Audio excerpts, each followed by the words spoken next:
I was born in Taipei, Taiwan in 1984.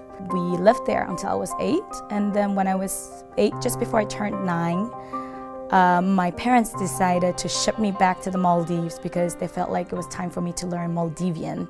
I did not have what you call a formal schooling in the Maldives, but I can tell you that the education I received when I lived in the Maldives is one of the most worthy education I've ever received in my life. I was taught Divehi, which is Maldivian, and Arabic by my great-aunt, my grandma. And again, I learned how to climb trees. I learned how to play soccer barefooted, or football as we like to call it. I learned how to tell the difference between a pandan leaf to a curry leaf. I learned how to shred the coconut. I learned how to sew. I learned how to skin a fish.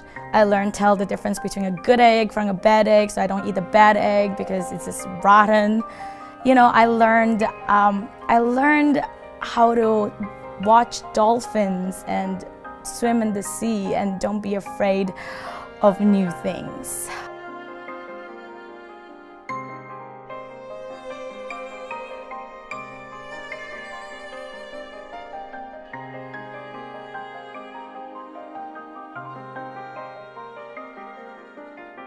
So when I came to the United States, I think the first obstacle or the first challenge I faced is that to not being in the majority.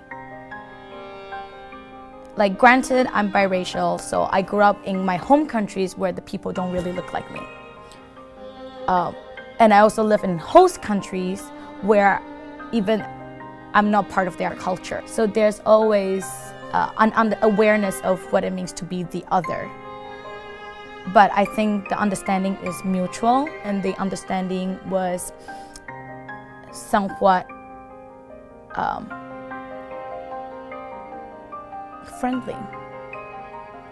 And when I first came here, I truly understood what it means to be the other. And and the part of that challenge is interacting with people who have very limited knowledge of geography. And I said that in the most endearing sense. Because how I look doesn't necessarily translate to where I'm from.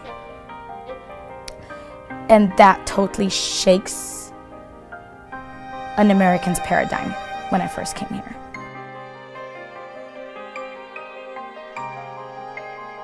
I'm a playwright. I started and 5 years ago, I started a middle school theater program.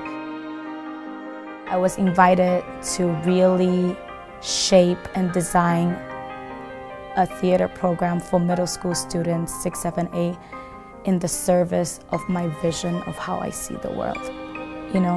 So many times I think we are asked to memorize and regurgitate, but I'm asking them to be, instead of being assembly worker kind of mentality of education system, I'm asking them to be creators. I'm asking them to be innovators, because I truly, truly believe in the accessibility of a well-rounded education system for every single child. And I really believe that the only way to do it, the only way to grow as human beings, to be responsible, civic-minded, global citizens, is to be able to become innovators and creators.